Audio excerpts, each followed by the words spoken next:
Vamos abrir a palavra de Deus em 2 Reis, capítulo de número 6. Segundo livro dos Reis, capítulo de número 6.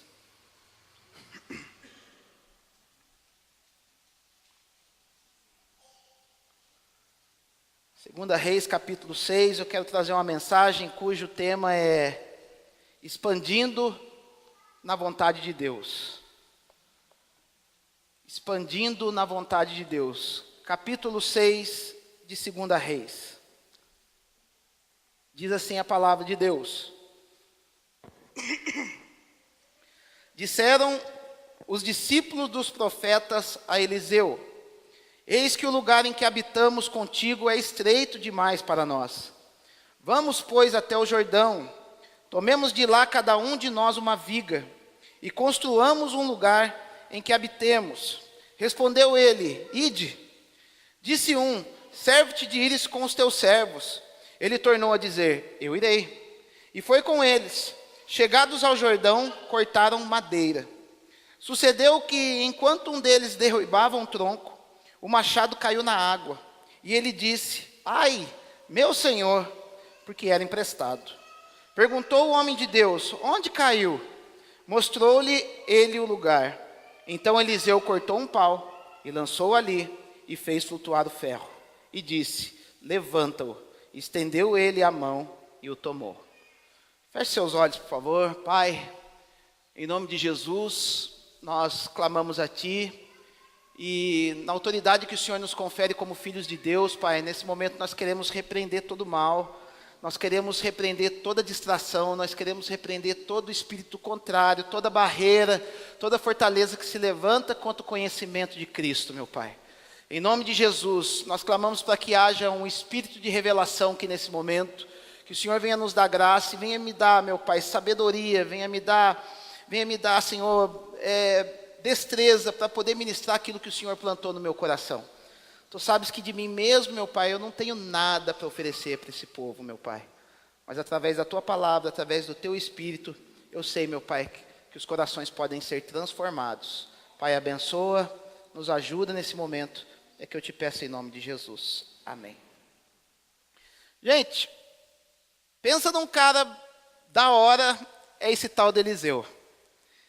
Eliseu, pela palavra de Deus que a gente começa a acompanhar um pouco a história de Eliseu. Eliseu, ele foi um cara que reconheceu Elias como um homem a qual repousava o Espírito de Deus sobre a vida dele.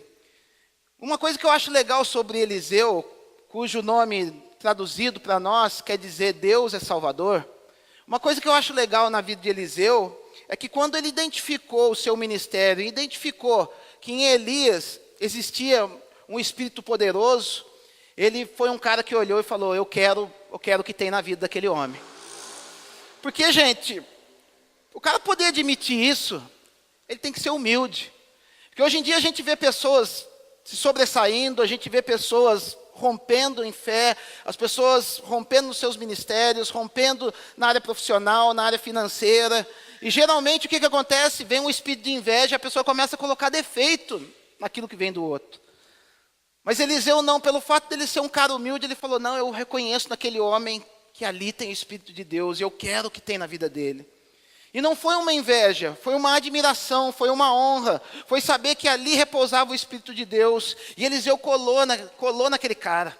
Eliseu colou nele de tal maneira que ele tentou até uma certa feita lá, dar uma desbaratinada em Eliseu, falar: ó, Eliseu, seguinte, eu vou lá para Betel lá, e fica aí. Ele falou: não, eu vou com você. E, detalhe, algumas pessoas dos filhos dos profetas chegavam para Eliseu e falavam: cara, não fica atrás desse Elias não, porque sabe qual que é a fama dele? A fama dele é que ele vai subir para o céu e você vai ficar colando nele. Eu acho que naquela hora Eliseu pensava assim: agora que eu quero colar nesse cara mesmo. O cara é pentecostal, o cara vai subir para o céu, o cara é chapado. Eu vou atrás dele. E de novo, Elias olha para ele e fala: ó, eu vou para Jericó. E Jericó, gente, é uma cidade maldita. Acho que Elias falou assim para ele, para falar: eu vou falar que eu vou para Jericó, porque esse cara vai sair do meu pé. Ele falou, não, eu vou com você. E os caras de novo, mas você vai atrás dele, o cara vai subir para o céu. Ele falou, vou. Até que Elias fala para ele, eu vou lá para o Jordão. Ele fala, eu vou contigo. E lá no Jordão se desenrola um mistério em que Elias fala assim, já que você quer alguma coisa de mim, sabe o que vai ter que acontecer? Você vai ter que me ver subir. Você vai ter que me ver subir no céu. E detalhe, viu gente, aprende essa, Elias não subiu numa carruagem de fogo, foi num redemoinho. O redemoinho veio, levou ele, depois veio a carruagem de fogo. Porque eu já vi gente brigando por causa da carruagem de fogo, gente. Porque a gente tem mania de reproduzir aquilo que a gente ouve falar. A gente tem que reproduzir aquilo que a gente vê escrito, aquilo que a gente medita na palavra de Deus, tá? Aprende essa, não fique que nem papagaio de pirata repetindo as coisas, não. E nesse momento, na hora que Elias é levado, cai-se a capa, que a capa é uma representação da autoridade, é a representação do poder de Deus. Cai a capa na mão de Eliseu. E Eliseu, que tinha o desejo de uma porção dobrada da parte de Elias, ele recebe aquilo. E a primeira coisa que ele faz para testar, ele dobra aquela capa e toca no Jordão. No momento que ele toca no Jordão, as águas... Por quê? Jordão fala de início de ministério. Todo mundo que cruza o Jordão, alguma coisa diferente acontece. O povo, quando sai da terra prometida, quando eles passam o Jordão, o que acontece? Deus fala, a partir de agora, inicia-se o verdadeiro ministério de vocês. A partir de agora, vocês já não vão ser mais as minhas criancinhas. Eu vou tratar vocês como adultos, sabe por quê? Eu vou ser sal maná do céu. E aquilo que vocês plantarem vai ter que dar fruto. Basta vocês seguirem os meus mandamentos. O Jordão é um marco também na vida de Jesus, que nós vamos ver Jesus, que até então não era muito conhecido, e quando ele é batizado no Jordão, ouve-se uma voz do céu dizendo, esse é meu filho, em quem muito tenho prazer, desce sobre ele um espectro como de pomba, e ali faz-se a junção do Pai, do Filho e do Espírito Santo. E ali inicia-se o ministério de Jesus. Então a gente vai ver que o Jordão tem algo sobrenatural. O Jordão, a palavra Jordão na Bíblia quer dizer aquele que desce. Sabe por quê? Porque ele nasce num monte chamado Hermon. E esse Hermon, apesar de eles morarem num país que é quente de dia, mas há um contraste que à noite, na região de Jerusalém, há um grande momento de... a temperatura cai bruscamente. E lá forma-se... na colina, formações de gelo. E aquelas formações, elas se derretem. E quando elas se derretem, elas formam o Jordão. E o Jordão tem uma característica que fala muito com aquilo que nós temos que escolher na nossa caminhada cristã. Porque o Jordão, ele se divide em dois braços. Um braço desce para o mar de Genezaré, ou mar da Galileia, aquele que Jesus estava navegando com seus discípulos. Mas outro braço desce para o Mar Morto. E do Mar Morto não é distribuída a água para mais ninguém. A água do Jordão cai no Mar Morto e ali fica. O que isso quer dizer para nós? Que aquele que desce, ele pode ser bênção para alimentar cidades, para alimentar pessoas e desaguar lá na frente no mar. Porque isso, aquilo que é derramado de Deus sobre nossas vidas, se nós retermos, não tem fundamento nenhum, não tem propósito nenhum. É o que acontece com o Mar Morto. A água do Jordão vai caindo ali, e ali nenhuma criatura viva sobrevive. Ali é sal puro. Os cientistas fazem análise naquela água, e ali aquela água é desprovida de qualquer tipo de vida. Eu pergunto para você nessa noite, o que você escolhe ser? O que você escolhe diante? Deus coloca nessa noite diante de você um caminho para você escolher. Você quer bênção? Você quer ser a bênção nessa terra? Ou você quer receber a bênção de Deus para que ela venha reter em você? Nós, como filhos de Deus, nós temos que escolher o caminho daquilo que Jesus falou, que está lá em Atos dos Apóstolos, que é mais bem-aventurado é dar do que receber. Porque a gente vive hoje numa geração de pessoas que só querem receber. Ele só quer para mim, ele só quer reter, ele quer aquilo, eu quero. Aí a gente vai lá para Tiago, no capítulo 3. Pedi e não recebeis. Não recebeis porque pedis mal, porque quer gastar nos seus próprios deleites. Muitas das coisas que nós não recebemos de Deus, meus amados, é porque a gente quer pedir para Deus para honra própria, para que nós venhamos ganhar mais uma estrelinha aqui na terra. E Deus não te chamou para ganhar estrelinha aqui na terra, Deus te chamou para ganhar galardão no céu, que é muito melhor. Deus te chamou para ganhar galardão no céu. Quando você vai para a palavra de Deus, direto está a palavra galardão lá. Ou se você tem acesso a uma Bíblia grega, vai lá e procura a palavra mistos, que é o pagamento do salário de uma pessoa por um dia, que é o galardão que Jesus fala. É o que nós recebemos de Deus por fidelidade. Sempre quando eu prego para vocês sobre reino e salvação, é isso que eu quero falar. Às vezes algumas pessoas focam somente em salvação. Outros estão focados no reino, e o reino é onde a pessoa vai receber esse galardão. João vai falar, não perca as coisas de vistas, para que você venha receber o seu completo galardão. Deus quer que você receba um completo galardão. A gente não tem que receber nada pela metade. Deus te chamou para ser completo, Deus te chamou para fluir inteiramente nele.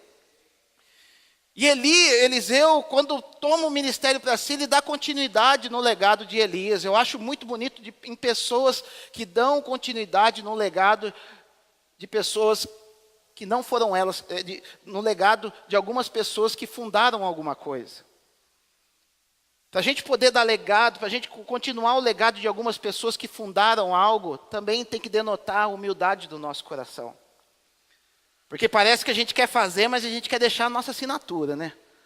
A gente quer fazer, mas tem que estar o nosso nome escrito lá. E o reino de Deus, como eu disse, meus amados, a moeda forte no reino é a honra. Eu acho muito lindo quando Davi, ele se preocupa com as coisas de Deus, ele fala, eu vou construir um templo para o Senhor. Eu vou fazer um templo, porque a arca, eu estou morando numa casa estucada, estou morando numa casa de pau, uma casa que bem mobiliada para a época. E o meu Deus, naquela arca, naquela tenda ali fora, eu vou construir um templo para ele. Não tem outra coisa que eu possa fazer. E Deus, ele tem um particular com Davi, fala assim, Davi, através de Natã, fala, Deus falou que não é para você construir templo nenhum. Mas sabe o que Davi faz? Ele junta ouro, ele ajunta pedra, ele ajunta madeira, ele ajunta prata, ele ajunta tudo. E chega para Salomão e fala, Salomão, está aqui. Eu não posso construir, mas dá continuidade no meu ministério. Continua o meu legado. É isso que Deus está falando com vocês aqui esta noite. Vocês foram chamados para dar continuidade num legado. Talvez vocês tenham recebido algo de Deus lá atrás e romperam isso. Mas Deus, ele trabalha numa continuidade. Ele quer fazer com que vocês sejam extensão de legados a qual foram estabelecidos pela pessoa do Espírito Santo nessa terra. Não deixa as coisas morrer em você, não. Não deixa aquilo que Deus depositou na vida de alguém e que transferiu para você, não deixa isso morrer não, porque vem da parte do Senhor.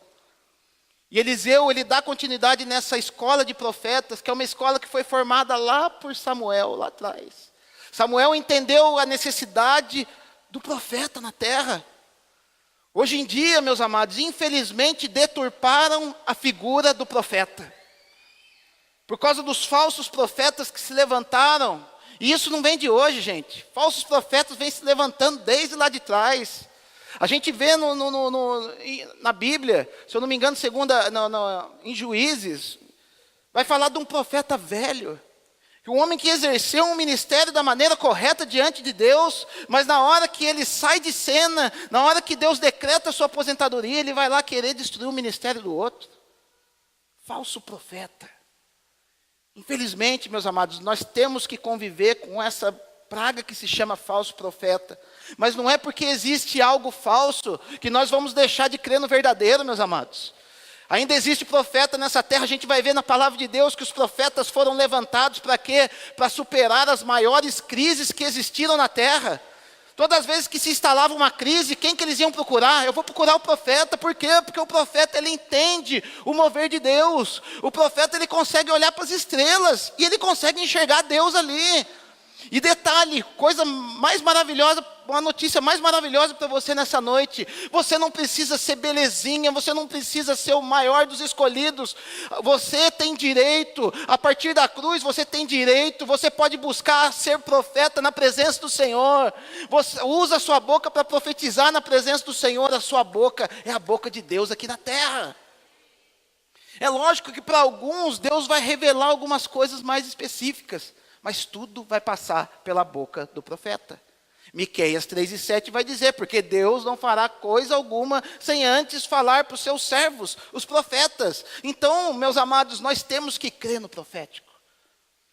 Eu li um livro que eu emprestei do Just, que se chama Cultura da Honra, de um homem lá da Bethel Church, lá da igreja do Bill Johnson. E eu peguei esse livro pensando que ele ia falar mais sobre honra.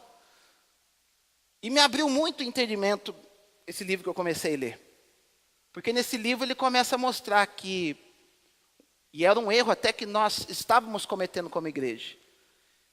Porque eu gosto muito de manusear as escrituras, eu gosto de buscar grego, eu gosto de buscar hebraico, eu tenho uma puxada para o mestre. E eu achava que uma igreja tinha que ser construída debaixo do quê? De mestre, de poder entender de tal. E na hora que ele começou a dar um entendimento que uma igreja sadia, ela é fundada, ela se baseia, ela começa a crescer, ela tem um crescimento sadio a partir do momento que ela vem do apostólico. Porque vai falar que a igreja crescia com base no quê? No legado dos apóstolos. Lá em Atos dos Apóstolos, capítulo 2, vai dizer isso aí. A igreja, ela é apostólica. A igreja, ela cresce, a igreja, ela vai ganhando território. O apóstolo é aquele que é separado por Deus para uma determinada ação.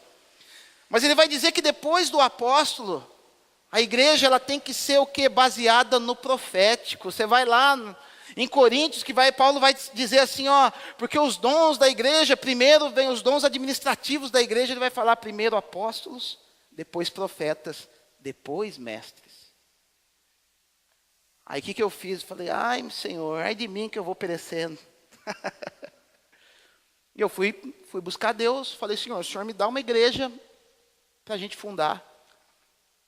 O Senhor me chama para o ministério. E como é que eu faço agora? Porque eu tenho uma chamada diferente. O que o Senhor me ajuda nessa aí, Pai? E aquilo que eu falo, gente, quando a gente expõe um problema que está fora do nosso alcance, nas mãos do Senhor, o Senhor, Ele tem prazer de resolver. Quando eu coloquei isso diante de Deus, meus amados, a gente chamou um casal para ministrar uma vez na nossa igreja, lá no Três Marias. E quem que aparece? Aparece o star do profeta. Eita, apareceu os profetas lá. Só que a gente não sabia que eles eram profetas. A gente sabia que eles tinham comunhão com Deus, a gente chamou para ministrar lá, porque a gente entende que tem vida com Deus. E a mulher do cara ficava assim, de um lado para o outro, inquieta. Chegou uma hora que ela não aguentou. Falou, pastor, preciso falar com você no final do culto. Falei, amém, irmã. Não, mas eu preciso mesmo, não. E a Elisandra foi atender uma menina na sala pastoral. E a Elisandra, ela fala pouquinho só. Igual que ela vai tomar café com a Elília, é coisinha, é coisa pouca. E a Elisandra ficou. E eu pensei que a mulher ia falar, não quer ouvir. A mulher ficou plantada, eu ficava, irmã, mas a Elisandra vai demorar um pouco, ela, não me importa, o que eu tenho que falar, eu tenho que entregar para o irmão. Eu falei, ixi, negócio vai. Na hora que a gente sentou na sala, ela olhou para a gente assim. E quando Deus vai falar, gente, aprende uma coisa, sempre quando Deus vai falar, o ambiente muda.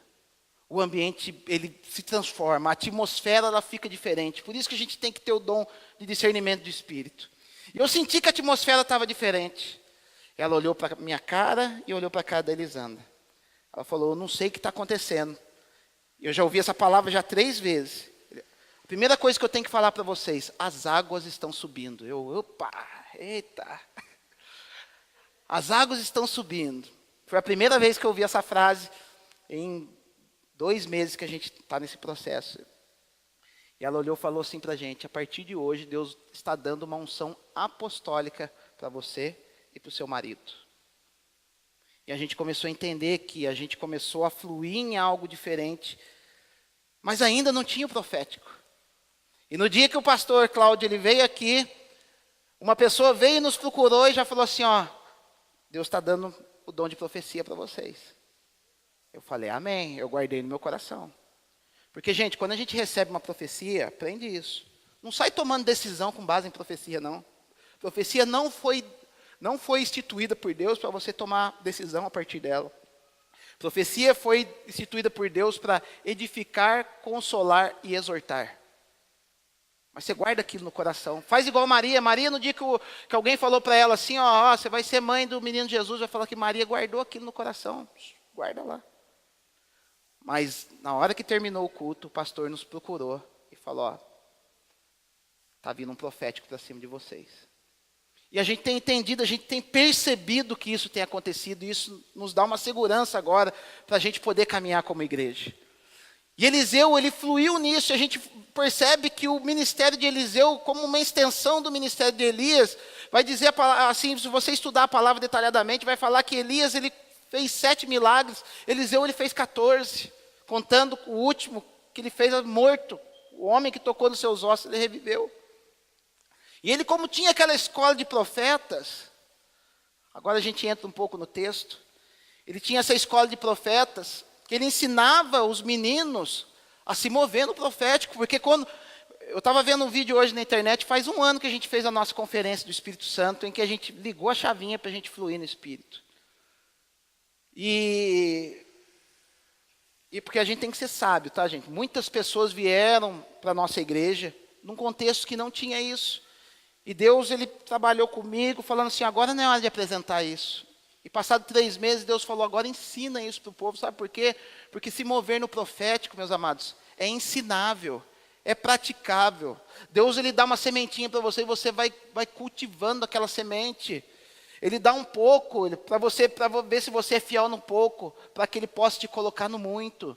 Então, se Deus começa a se mover dentro de você, se você começa a ter alguns pressentimentos estranhos, dá vazão para isso, deixa Deus trabalhar isso dentro de você, porque aquilo vai crescer dentro de você. E Eliseu, ele entendeu que era necessário ensinar para os meninos. Ele falou, eu tenho que ensinar os meninos a se mover no profético. Porque a própria palavra de Deus, no capítulo 11 de Provérbios, verso 29, vai falar que não havendo profecia, o povo se corrompe. E esse não havendo profecia não é somente a palavra de Deus, é não havendo oráculos de Deus. O povo se perde, o povo acha que Deus não está falando mais. Porque até mesmo quando nós estamos pregando a palavra de Deus, é algo que Deus já lá atrás já depositou no nosso coração. Essa palavra que eu estou pregando para vocês aqui, ó, Jesus falou comigo lá atrás. Falou, ó, vai lá. Sempre Jesus fala assim comigo, ó, vai no texto tal. E eu vou lá e começo. Leio uma, ele dá uma coisa, leio 2, dá outra, e assim vai indo. E Eliseu começou a trabalhar com esses meninos, só que o negócio começou a crescer. O negócio começou a ficar apertado.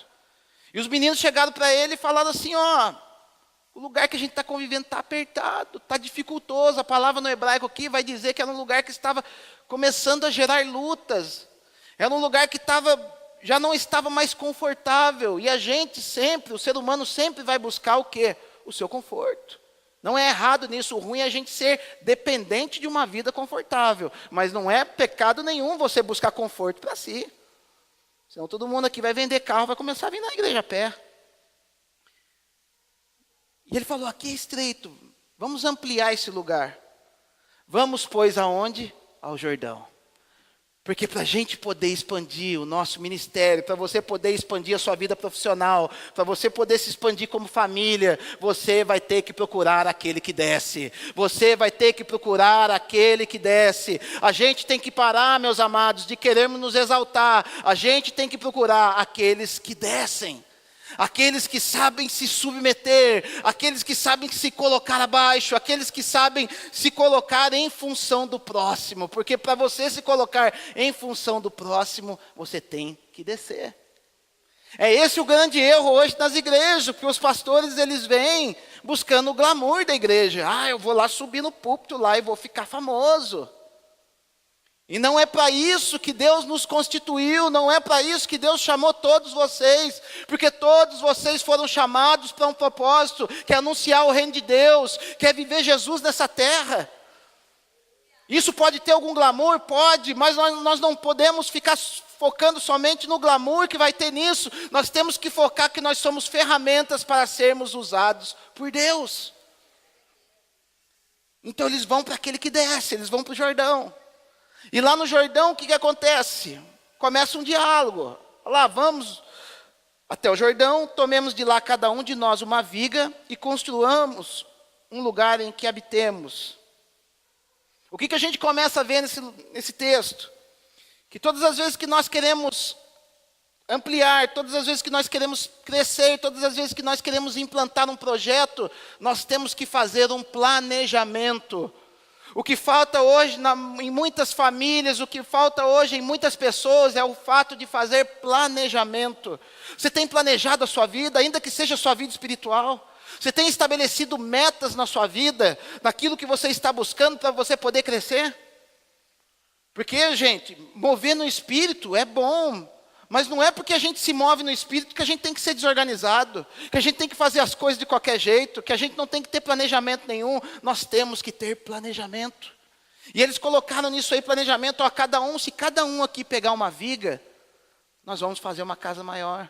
Nós vamos estabelecer um lugar maior. E isso fala até muito conosco, meus amados, que estamos no momento em que nós estamos num lugar maior, que Deus, Ele, por graça, Ele nos trouxe para algo maior. E o que Eliseu fala? Pode ir. Isso é bom. Todas as vezes que nós vamos fazer um projeto, todas as vezes que nós vamos crescer, é muito importante que a gente tenha um aval da nossa paternidade espiritual. Não que você dependa de homens para fazer alguma coisa, porque às vezes algumas pessoas interpretam mal, eu vou ficar dependendo de homem. Não, você não vai ficar dependendo de homem, mas você vai se submeter a alguém que foi colocado acima de você como um cabeça, como uma pessoa que enxerga aquilo que você não está enxergando, uma pessoa que seja o seu pai espiritual. E o pai espiritual, o que ele faz? Ele pega a flecha e atira aquela flecha na direção certa. E Eliseu falou, pode ir, faz. Pode ir. E eu vejo que esses eram jovens submissos e que entendiam a figura do profeta e que entendiam a questão da figura da paternidade espiritual, da sua cobertura espiritual. Sabe por quê?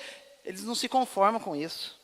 Porque vai falar que apareceu um, disse um, e glória a Deus por esse um. Eu acho muito legal quando aparecem esses uns na Bíblia, que não fala o nome deles, mas eles são cruciais na implantação do reino de Deus na terra, porque vai dizer, disse um, serve de ir conosco, com os teus servos. E ele tornou dizer, eu irei. Porque muito melhor que a gente ter o aval daquele que está sobre as nossas vidas, daquele que é paternidade sobre a nossa vida, muito melhor é Ele estar conosco, empenhando e fazendo um projeto juntamente conosco. É muito melhor você ter o teu pai espiritual perto para poder te supervisionar, para poder te ensinar a maneira correta de poder agir no Espírito. Glória a Deus, por isso a gente vai ver que Timóteo foi um cara exponencial, foi um cara que pastoreou uma das maiores igrejas na Bíblia, que é a igreja de Éfeso. Por quê? Porque ele teve como paternidade um homem chamado Paulo. E ele foi perfeito? Não, ele chegou um dia que ele se intimidou, porque ele era jovem, os camaradas tudo pajezão já no evangelho, tudo cabocão, e falou assim, os caras intimidavam Timóteo, e Timóteo ficava com medo de poder exercer o ministério dele. E o que ele começou? Ele começou a acuar com o seu dom profético. Olha para vocês verem a falta que faz o profético na nossa vida. E Timóteo, ele se encolheu. Até que Paulo escreve uma carta para ele e fala assim, reaviva o dom que há em ti. O dom de profecia que foi o que? Ministrado por imposição das minhas mãos. O que Paulo estava falando para ele? Cara, você recebeu algo de Deus, você recebeu uma ferramenta de Deus, usa essa ferramenta, não se intimide. Por isso que Paulo diz para ele assim, ninguém despreze a tua mocidade. Não deixa esses caras colocar a cara com você não precisa desrespeitá-los. Mas exerce o seu ministério, porque uma vez que nós exercemos aquilo que Deus chamou para você fazer, você pode ter certeza, você vai ganhar autoridade e notoriedade diante daqueles que te observam. Quer ganhar notoriedade? Quer ganhar respeito das pessoas? Você não precisa ficar botando a cara com eles, não. Você não precisa ficar enfiando o dedo na cara deles, não. Você não precisa fazer nada para provar para eles quem você é em Deus. Sabe o que basta você fazer? Basta você cumprir o teu propósito e o teu ministério. Isso vai validar o teu chamado. Eu, quando era pastor na Assembleia, eu era um dos mais novinhos que tem lá. E qualquer coisinha nova que eu fazia, antes que a Geisa está aí a prova, qualquer coisinha nova que eu fazia, moleque, não sei o quê. molecão. Você acha que algum dia eu fui pôr a cara com eles? Nunca. Eu continuei fazendo aquilo que Deus ministrava no meu coração. E diante de todas as dificuldades, a gente entende que a gente fez o correto. Erramos bastante. A gente aprendeu com os erros. Mas nunca ninguém chegou a invalidar o meu ministério. Porque eu estava fazendo aquilo que Deus me chamou para fazer. E Eliseu, ele vai junto com eles. E quando eles chegaram ao Jordão, começaram a cortar madeira. Corta um, corta outro. Só que sucedeu que quando um deles ia derrubar um tronco, ia derrubar uma viga, ia derrubar uma estrutura que faria parte daquele novo que eles iriam viver, o que aconteceu? O machado caiu na água. Gente, o machado não caiu num lago. O machado caiu num rio. O machado caiu naquele que desce. Machado, o que vai falar para nós? Vai falar de ferramentas que Deus nos dá para podermos exercer o ministério a qual Ele nos chamou. Machado vai falar do quê? Da graça que Deus deposita sobre nossas vidas. Porque quem já está aqui com a gente, já está careca de saber, que já entendeu que graça não é a sua carteirinha para ir para o céu. Não é isso somente. Isso é o 10% da graça. 90% da graça é o quê? É um poder capacitador que Deus te dá para você fluir nos mandamentos do Senhor e ser agradável a Deus. Por isso que Jesus crescia na graça ou no conhecimento. Ou você vai falar que Jesus crescia no passaporte dele para ir para o céu. Não, Jesus crescia no entendimento e na unção que ele recebeu do Pai para poder fluir no ministério dele. Para poder cumprir os mandamentos, para poder ser santo. E a gente vai falar um pouco sobre isso. Então, esse que é o machado, esse que é o ferro. Então, e o que nos mostra isso? Porque aquele jovem, ele fica desesperado, ele fala, ai meu Senhor, e o Senhor aqui é com S minúsculo, ele fala para o profeta. Ele fala para Eliseu, e agora estou lascado. A ferramenta que estava nas minhas mãos eu perdi. A ferramenta que dependia todo o crescimento da nossa casa, do nosso templo, da nossa escola de profetas, se perdeu. Não tem mais. E era emprestado. Porque aquilo que Deus coloca nas tuas mãos como dons, como ferramentas espirituais para a tua vida, não pense que é teu, não é teu, porque você está usando, mas é emprestado do Senhor. Vai lá para Mateus capítulo 25, você vai ver a parábola dos talentos. A qual Jesus, tipificando Cristo, tipificando Deus Pai, vai falar que ele dá o quê? Talentos para cada um, só que um dia ele vem ajustar a conta daquele talento. Eu pergunto para você, você está pronto para ajustar as contas com aquilo que Deus colocou na tua mão para fazer? Você está pronto para se encontrar com Jesus e falar, o que o Senhor me deu, eu fiz isso com Ele? Ou você já perdeu isso? Ou já caiu no rio? É muito perigoso, porque muitas vezes, meus amados, a gente, como aconteceu com esse jovem, a gente fica muito preocupado com o resultado e esquece de cultivar as ferramentas que Deus deu para a nossa vida. A gente fica muito preocupado em fazer acontecer, só que a gente esquece que a gente precisa o quê? Preservar as ferramentas que Deus deu para nós, porque é emprestado. A tua voz bonita para falar, você está usando para quê? Igual outro dia o camarada veio aqui e começou a falar para a gente fazer um congresso de missões, ele está querendo trazer, não sei nem se pode deixar isso no vídeo, mas vamos deixar, depois que a coisa corta. Ele quer trazer um dos refugiados. Vocês viram já o vídeo na internet que os caras estão na praia, vestidos de laranja lá, e o Estado Islâmico corta a cabeça deles? Teve um que fugiu. E esse um que fugiu, ele está refugiado numa cidade, não vou nem falar, ele está refugiado numa cidade aqui no Brasil. Depois vai cortar isso aí, porque não pode nem saber. Ele está refugiado numa cidade aqui no Brasil. E ele está querendo trazer esse camarada para cá. E uma das coisas que eu falei para ele, ele falou, Alisson, você cede o espaço aí para nós? Eu falei, cara, você acha que Deus deu para a gente uma buta de um galpão desse aqui, para eu ficar mostrando para os outros o tamanho da igreja que eu tenho? Eu falei, é lógico que eu cedo, cara. É lógico que eu cedo, porque eu quero fazer bom uso daquilo que Deus colocou nas nossas mãos, porque um dia eu vou prestar conta disso. Eu quero fazer com que vocês sejam pessoas melhores no Evangelho, com que vocês se apeguem, sejam mais apaixonados por Jesus. Por quê? Porque um dia eu vou dar conta disso. E o teu machado, que eu pergunto aqui essa noite, o teu machado, o que você fez com ele? Será que já não caiu na água? Porque às vezes a gente preocupado em fazer, preocupado em ver o edifício pronto, a gente esquece que a gente tem que colocar tijolo de qualidade. A gente esquece que a gente tem que colocar ferro. A gente esquece que a gente tem que tomar cuidado com aquilo que a gente está fazendo. Abre comigo em Eclesiastes capítulo 10, verso 10.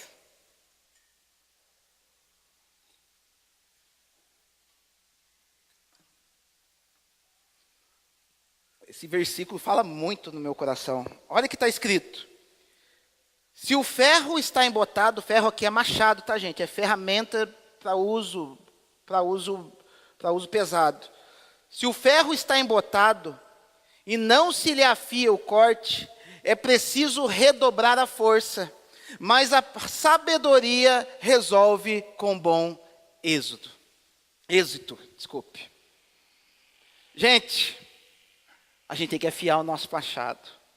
E sabe o que é essa sabedoria? Sabe o que é? Essa sabedoria é o relacionamento que nós temos com o Senhor Jesus. Se você for em Provérbios capítulo 8, quando você for ler Provérbios capítulo 8, risque a palavra sabedoria e coloque Jesus. Jesus, você vai ver que ali está falando do próprio Cristo. Quer ver? Vamos lá um pouco para a gente poder... Só para vocês verem que muitas vezes a gente está lendo as coisas. Provérbios capítulo 8. E a gente não percebe de quem que Deus está falando. Provérbios capítulo 8. Eu vou dar só o verso 22 para você poder entender como é Jesus. O Senhor me possuía no início de sua obra, antes das obras mais antigas. Desde a eternidade fui estabelecida desde o princípio, antes do começo da terra. Antes de houver abismos eu nasci, e antes de haver fontes carregadas de águas. Antes que os montes fossem firmados, antes de haver outeiros, eu nasci. Ou seja, traduzindo para o Novo Testamento, porque dele, para ele, por ele, são todas as coisas. Ele é a verdadeira sabedoria, ou seja, então como que você afia o seu machado? Aumentando o seu relacionamento com Jesus, aumentando o teu tempo de relacionamento com Ele, aumentando a sua obediência a Ele, porque se você não aumentar, se você não crescer nas coisas do céu, meus amados, você vai perder o seu machado. É nisso que eu quero chegar aqui nessa noite, meus amados. Muitos de nós nos acomodamos, ficamos felizes pelo fato da gente ter erguido a mãozinha e aceitado Jesus como Salvador, e estamos esperando o Boeing de Jesus subir para ir para o céu, e não é esse o propósito que Deus nos chamou. Deus nos chamou para sermos úteis na mão dEle. Deus nos chamou para que nós venhamos crescer no relacionamento com Jesus, para que a gente venha impactar essa terra. Deus te chamou para você impactar essa terra. E eu vejo algumas pessoas, para mim tá bom do jeito que tá. Outro dia veio um camarada falando assim para mim, eu não queria ter dinheiro não, para mim tá bom desse jeito. Não estou aqui pregando evangelho de prosperidade não. Mas a própria palavra de Deus vai dizer lá em Efésios capítulo 4, verso 30, aquele que roubava não rouba mais, antes trabalhe com as mãos, fazendo o que é bom, para que tenha como que ajudar aquele que não tem nada. Ou seja, se você não quer ser rico por você, então seja rico para poder ajudar as pessoas. Você não precisa ser rico para andar de Ferrari, mas seja rico para poder ajudar o pobre, para poder estabelecer trabalhos, porque Deus usa o pobre, mas Deus usa rico também, tá, gente? Porque a gente pensa que, se eu colocar aqui um cara com roupa importada, perfume bom, e um irmãozinho vestido de roupa rasgada, eu vou perguntar para vocês, quem que Deus usa aqui? A maioria vai querer apontar o irmãozinho. E às vezes Deus usa o rico. Se não tivesse um José de Arimateia naquele dia, na crucificação de Cristo, quem que ia pedir o corpo de Cristo para Pilatos? Queria ver Pedro ir lá pedindo, Pedro com roupa de pescador, falando, não, eu quero o corpo de Jesus para mim. E vai falar, você vai tomar um couro aqui, isso sim. Some daqui, ô pescador. Tinha que ter um José de Arimateia, tinha que ter um Nicodemos naquele dia para poder ir lá tratar de Jesus. Ou seja, Deus usa o pobre, mas também usa o rico. Basta, Deus não vê classe social para usar a pessoa, Deus vê o coração. Deus vê coração. E a gente tem que afiar, meus amados, o nosso machado, sabe por quê? Porque senão nós nos tornamos pessoas infrutíferas.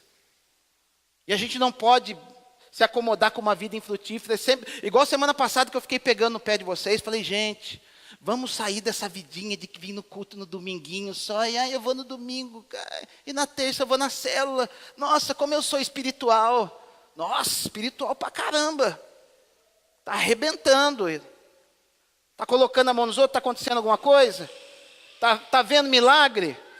Tá fluindo em algo diferente? Não. Cara, então tem algo errado.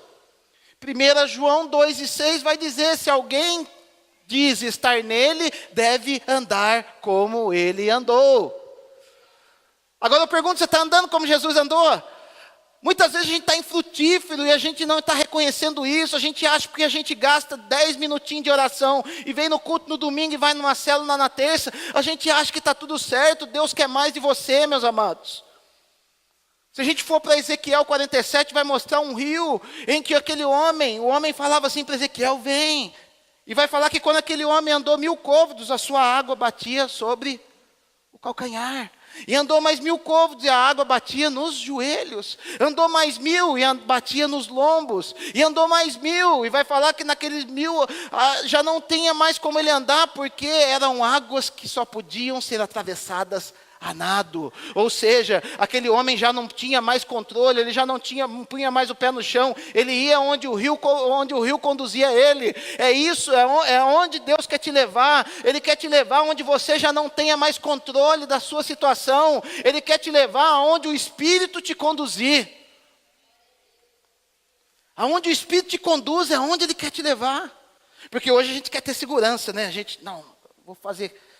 É igual quando eu falo que Deus enxotou a gente do Três Maria para mandar a gente para cá. Deus começou a tratar, aí eu sento com a minha esposa lá, vai a gente pegar caderninho para fazer conta. Não, mas aqui, fulano, tal. Gente, eu falei, amor, desse jeito não vai dar, a conta não vai bater. Vamos embora. Deus está falando para ir, vamos embora. Não vou, vamos embora. Aí Deus falou com ela, então vamos. Quando Deus trouxe a gente para cá e fez isso. Então, tem uns caras aí que não estão entendendo o que aconteceu aqui com a gente, porque isso aqui fez em 10 dias. Agora vai falar que é eu que fiz? Não foi.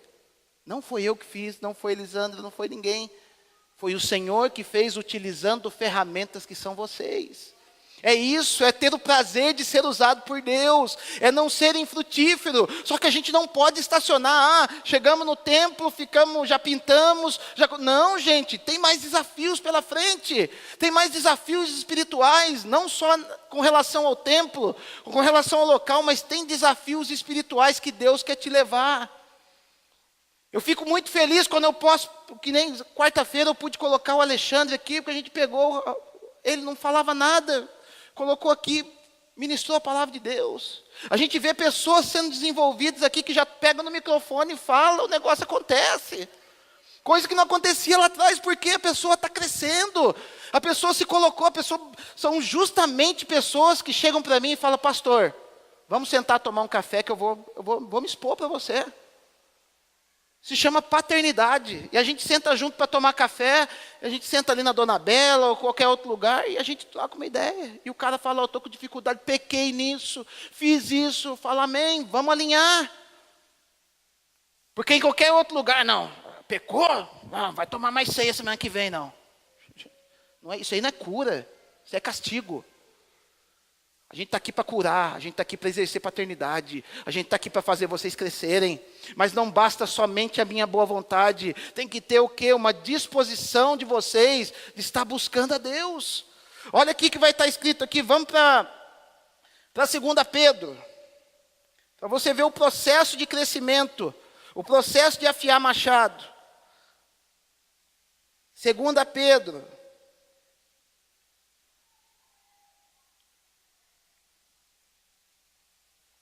capítulo de número 1, a partir do verso de número 3.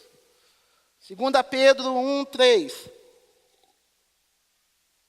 Olha o que vai dizer. Visto como pelo seu divino poder nos têm sido doadas todas as coisas que conduzem à vida e à piedade, pelo conhecimento completo, não é meio conhecimento, é conhecimento completo, daquele que nos chamou para a sua própria glória e virtude, ou seja, pelas quais nos têm sido doadas as suas preciosas e muito grandes promessas, para que por elas vos tornei coparticipantes da natureza divina, livrando-nos da corrupção das paixões que há no mundo. Ou seja, Deus ele coloca o Espírito dele para você ser como ele, para você fluir nos dons dele, ele está te dando ferramentas para que você seja santo, para que você venha fluir no Espírito. Então não venha você me dizer: ai pastor, eu não consigo ser santo, eu não consigo andar como ele andou. Está escrito aqui no texto, ele concede a partir de todo o conhecimento dele, ele te dá tudo o que é necessário para você ter a natureza divina dele, ou seja, para você ser como Jesus. Porque vai dizer lá em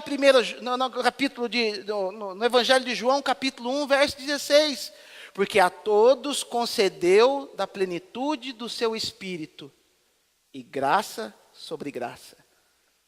Ou seja, a todos. Ah, mas pastor, nem todos têm. Amém, todos que vão lá no caixa eletrônico de Deus e sacam esse benefício. Há pouco tempo atrás foi liberado o fundo de garantia para as contas inativas. Quem que retirou o dinheiro lá? Quem foi lá na caixa, buscou, pegou a carteirinha e sacou. Se o camarada ficou em casa sem buscar, não vai ter. Salvação é pela graça. O resto tem que buscar, Tião. Tem que buscar a Fiona, tem que buscar, tem que ralar seu joelho, tem que ter vida santa, tem que crer no impossível, tem que ver o invisível, tem que fluir na presença do Senhor. Ele vai derramar na tua vida. As ferramentas estão aqui, ele já deu. E ele continua dizendo: pelas quais têm sido doadas as suas preciosas e 5. Por isso mesmo, vós, reunindo toda a vossa diligência, ou seja, colocando toda a vossa força, colocando toda a sua vontade, colocando todo o seu empenho, associai com a vossa fé a virtude, com a virtude o conhecimento, com o conhecimento o domínio próprio, com o domínio próprio a perseverança, com a perseverança a piedade, com a piedade a fraternidade, com a fraternidade o amor. Porque estas coisas existindo em vós, e em vós aumentando, fazem com que não sejais nem inativos, nem infrutuosos no pleno conhecimento de nosso Senhor Jesus Cristo. Tem que crescer, gente. Tem que crescer, Deus. Às vezes a gente fica operando só, eu tenho minha fé aqui. Gente, fé, a turminha lá que está andando na Dutra e peregrinando, está cheio de fé também. A turma que está indo fazendo peregrinação na Dutra está cheia e muitas vezes mais fé do que a gente. Mas ele está falando assim, associe a fé à virtude. Sabe o que é essa virtude? São qualidades morais. É o fato de você não roubar o troco a mais que o cara da padaria te deu. É o fato de você não ficar olhando o homem ou a mulher dos outros. Essa é a virtude. Ele fala que acrescentai a vossa virtude o quê? O conhecimento. Vem buscar conhecimento, quando estamos aí com o estudo de Apocalipse, vai buscar o conhecimento, porque através do conhecimento da palavra, você chega ao conhecimento de quem realmente Jesus é. Porque quando você enxerga realmente quem Jesus é, você desata o seu propósito, você descobre aquilo que você vai ser em Deus. Mateus capítulo 16, está lá Jesus: quem dizem os homens que eu sou? Uns dizem que é Elias, outros dizem que é João Batista, um dos profetas. E vocês? O que vocês acham que eu sou? E Pedro: tu és o Cristo, Filho do Deus vivo. Dizeste bem, Simão Barjonas, porque não foi carne nem sangue que te revelou isso, mas foi o meu Pai que está no céu. Portanto, a partir de agora, tu és Pedro, e sobre essa pedra ficarei a minha casa, e as portas do inferno não prevalecerão. Ou seja, a partir do momento que Pedro enxerga quem Jesus é, Deus desata o ministério dele, fala: a partir de agora você é pai da igreja. Por que tem muita gente perdida hoje que não sabe, eu não sei o que Deus quer de mim, porque você ainda não teve uma revelação de quem Jesus é. Você, infelizmente, não teve uma revelação de quem Jesus é. Busque a revelação de Cristo. Não busque saber o que Ele fez, não busque saber o que Ele faz, busque saber quem Ele é. Porque essa pedra que é descrita por Jesus na vida de Pedro, muitas vezes a turma fala, essa pedra é Jesus. Não, essa pedra é a revelação de quem Jesus é. Essa pedra está lá em Zacarias capítulo 3, verso 9, que vai dizer que naquele momento Deus estava dando para eles uma pedra com 7 olhos, que revelava quem Ele era. É a revelação de Jesus, não é o conhecimento, não viva de conhecimento, viva de revelação. O problema de hoje em dia é que vivemos na era do conhecimento. Hoje se conhece tudo, física quântica. Hoje se conhece fertilização in vitro. Hoje estamos chegando aí, buscando cura de câncer, cura da AIDS, uma série de coisas. Só que nós não vivemos de revelação. E Deus foi insistente com Pedro ainda.